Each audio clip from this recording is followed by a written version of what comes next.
Good morning. आज का जो टॉपिक है वो है kinds of adjective. Last class में हमने पढ़ा था कि एडजेक्टिव यानी सिफत किस चीज़ का नाम है। तो सिफत किसी भी खूबी को, किसी भी क्वालिटी को हम कहते हैं, यानी इसम या ज़मीर से ताल्लुक़ रखने वाली या इसम या ज़मीर की समझने की क्वालिटी। मिसाल के तौर पे एक शख्स है, उसमें कौन सी क्वालिटीज़ हैं, कौन सी खूबियाँ हैं, तो उस खूबी को नाम हम देते हैं एडजेक्टिव का। अब यहाँ पे हमने 9 टाइप्स ऑफ एडजेक्टिव लिखे हैं, यानी हमने यहाँ पे 9 अक़साम लिखी हैं एडजेक्टिव की। अब अगर आप इन 9 अक़साम को देखते हुए ये फील करेंगे कि सर ये तो बहुत ज़्यादा है, तो इनको कौन याद करेगा और किस तरीके से हम याद करेंगे, तो आप मैं आपको एक फार्मूला बताऊं, वन लाइनर आप इसको याद कर सकते हैं। वन लाइनर से मुराद ये है कि आप ये समझ लें कि एडजेक्टिव जहाँ भी वर्ड यूज़ होगा, यानी सिफत जहाँ पर भी वर्ड यूज़ होगा, इसका मतलब ये होगा कि किसी भी शख्स या किसी भी चीज़ की कोई पॉजिटिव या नेगेटिव क्वालिटी या डिफेक्ट, यानी उसकी खूबी की बात हो रही होगी कि आपके उस शख्स के अंदर कौन सी खूबी है। अब ये 9 के 9 टाइप्स हैं, इसको हम फर्दर डिस्कस कर लेते हैं।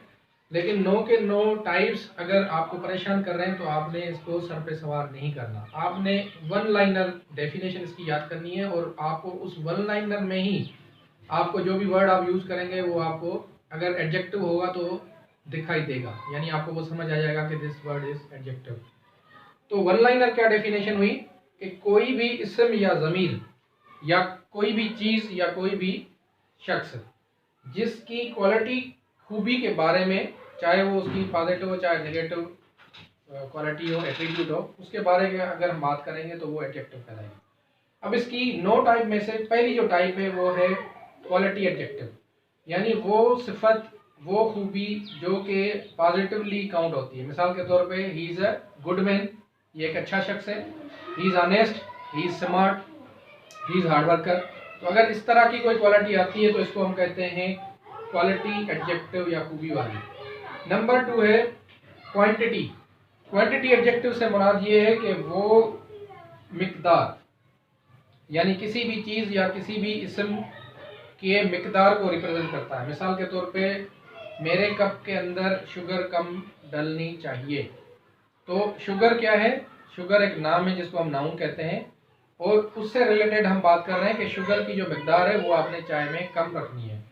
तो इसको हमने वर्ड यूज़ किया है put more sugar, some, much, little, all, no, any.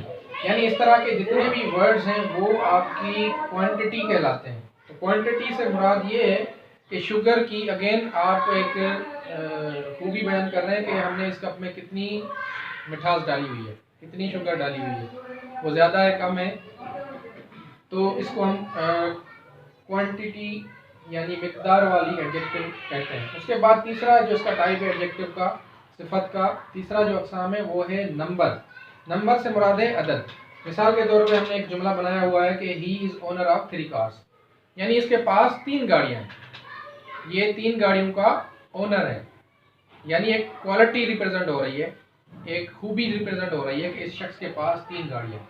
या आपकी क्लास में अगर कोई स्टूडेंट फर्स्ट पोजीशन आता है तो वो फर्स्ट एक डिजिट है जो आप उसको असाइन कर रहे हो। आप फर्स्ट पे हैं, आप सेकंड पे हैं, आप थर्ड पे हैं, तो ये डिजिट्स हैं, लेकिन ये रिप्रेजेंट कर रहे हैं कि इनकी ये अच्छाई है या इनकी ये खूबी है कि इन्होंने 100 स्टूडेंट में से कौन कौन सी पोजीशन सिक्योर की है। तो ये बेसिकली एडजेक्टिव यानी सिफत यानी उसकी खूबी बयान कर रहा है इन टर्म्स ऑफ नंबर, कि वो कौन से नंबर पे है, या उसके पास कितनी गाड़ियाँ हैं, या उसके पास कितने घर हैं, या उसके पास कितनी प्रॉपर्टी है। तो ये नंबर्स आपके पास अगेन एडजेक्टिव कहलाते हैं जो कि उसकी सफ़ात को रिप्रेजेंट करते हैं। उसके बाद है फोर्थ टाइप इसका है, वो है पॉजेसिव एडजेक्टिव। पॉजेसिव एडजेक्टिव से मुराद ये है कि आपकी मिल्कियत या कब्जा वगैरह, यानी वो वर्ड जो आपके नाउन या प्रोनाउन से रिलेटेड बता रहा है कि उसके पास किसी का कितना कब्जा है। फॉर एग्जांपल हम एक जुमला बनाते हैं, your book is with me, यानी किताब आपकी है लेकिन वो मेरे पास है। तो योर बुक या my pen is with you, मेरी जो पेन है वो आपके पास है। तो इस तरह के जितने भी वर्ड्स होंगे जो कि आपको रिप्रेजेंट करेंगे मिल्कियत के हवाले से, वो हम लाते हैं एडजेक्टिव की पॉजेसिव टाइप में। उसके बाद फिफ्थ टाइप इसकी है, वो है डेमोन्स्ट्रेटिव एडजेक्टिव, यानी जिसमें हम कहते हैं किसी को पॉइंट आउट करते हैं या इशारा रिप्रेजेंट करते हैं। तो डेमोस्ट्रेटिव एडजेक्टिव से मुराद ये है कि आपने सपोज करो एक जुमला आप बना रहे हैं कि this man is stronger then Ali, यानी आप एक शख्स के बारे में बात कर रहे हैं कि ये जो शख्स मेरे सामने खड़ा है ये अली से ज़्यादा ताकतवर है, यानी आप इसको इशारा दे रहे हैं कि ये शख्स, कौन सा शख्स, ये शख्स। तो इसमें आपके पास जितने भी वर्ड्स होंगे वो लाइक या तो दिस पर्सन या दैट थिंग, दोज, दीज वगैरह, यानी इस तरह के जो भी वर्ड्स होंगे जिस पे हम जोर लगाते हैं। दूसरा एक जुमला है जैसे for example give me those flowers, यानी मुझे कौन से फूल चाहिए, वो वाले चाहिए। तो आपने फूलों की एक खुसूसियत यानी सिफत बयान करते हुए कहा है कि ये सारे फूल पड़े हैं लेकिन मुझे जो चाहिए वो ये वाले चाहिए।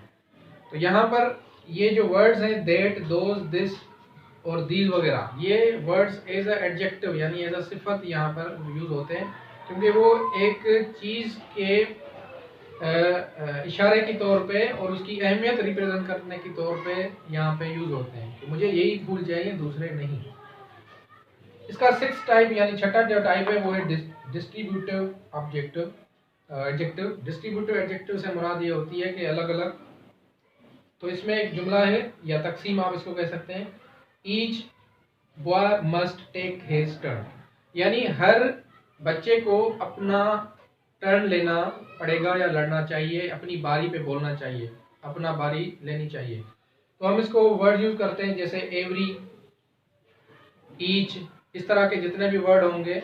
फॉर एग्जांपल एक और जुमला है एवरी वर्ड इज ट्रू, जितने भी अल्फाज बोले गए हैं वो सारे सही हैं, सच्चे हैं। तो हर, ईच, एवरी, इस तरह के जो एडजेक्टिव्स में यूज होने वाले वर्ड्स होते हैं वो भी बेसिकली एक चीज़ की खूबी को फोकस कर रहे होते हैं यानी फोर्स कर रहे होते हैं, इसीलिए हम इसको एडजेक्टिव का नाम देते हैं और ये यूज होते हैं।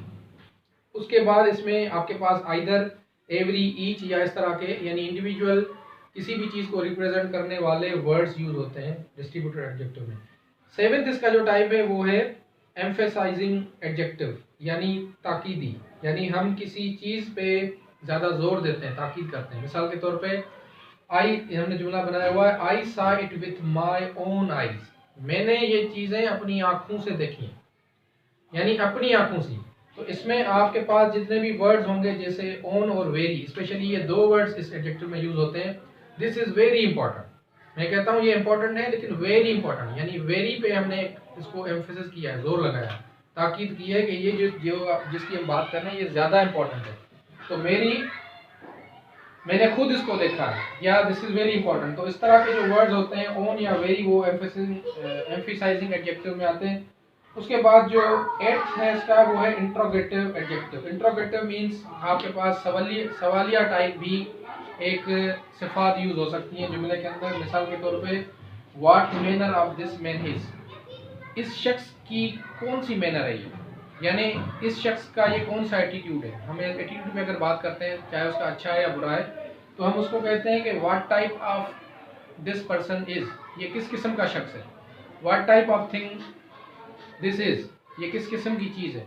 तो सवालिया अगर हम कोई वर्ड यूज़ करते हैं जो कि अगले नाउन या प्रोनाउन की किसी क्वालिटी को डायरेक्ट या इनडायरेक्ट रिप्रेजेंट करता है तो उसमें हम सवालिया वर्ड्स जिसमें व्हेन, व्हिच, व्हाट, इस तरह के वर्ड यूज हो सकते हैं। और लास्ट जो है नाइन्थ इसका टाइप है वो है एक्सक्लेमेटरी एडजेक्टिव, यानी आप थोड़ी हैरानी का इजहार करते हैं, वाओ दिस इज ग्रेट, यानी आप जिस चीज़ के लिए बात कर रहे हैं कि वाओ कमाल हो गया। व्हाट अ प्रेजेंट सरप्राइज, आपने यहाँ आके दिया हमें। या what a colour of your shirt is, आपकी शर्ट का कलर बड़ा बेहतरीन है, यानी आप उसकी खूबी को एक एक्सक्लेमेटरी यानी हैरानगी वाले स्टाइल में बयान कर रहे हैं, रिप्रेजेंट कर रहे हैं। तो ये एडजेक्टिव के टाइप्स हैं जिनको हम 9 टाइप्स हैं, इनको हम पढ़ते हैं। आर्टिकल्स द, ए, एन, ई भी यूज़ होते हैं कुछ बुक्स में, लेकिन ओवरऑल हम इन 9 को अगर फोकस करते हैं तो इनको वन लाइनर अगर आप याद करना चाहते हैं, ये 9 तो ज़्यादा आपको लगेंगे, लेकिन वन लाइनर अगर याद करना चाहते हैं तो कोई भी वर्ड जो कि नाउन या प्रोनाउन के साथ यूज़ होता है और वो उसकी किसी सफ़ात को रिप्रेजेंट करता है, चाहे वो मिकदार की सूरत में, चाहे वो उसकी पॉजिटिव या नेगेटिव एट्रीब्यूट की सूरत में, चाहे वो उसकी प्रॉपर्टी की सूरत में, या चाहे वो उसकी किसी फोकस या तकसीम के हवाले से, या किसी चीज़ को पॉइंट आउट करने के हवाले से उसकी खूबी को रिप्रेजेंट करता हो तो उस चीज़ को उस वर्ड को हम वहाँ पे कहेंगे एडजेक्टिव। तो वन लाइनर आप इसको फोकस करें और इसको कोशिश करके अपने सेंटेंसेस में लिखने और पढ़ने वाले में यूज़ करें। अगर ये आप करते रहेंगे होपफुली आपकी इसकी अंडरस्टैंडिंग इन टर्म्स ऑफ लिखने और बोलने की काफ़ी हद तक क्लियर होती जाएगी। बाकी इसकी नेक्स्ट क्लास में हम कवर अप करेंगे।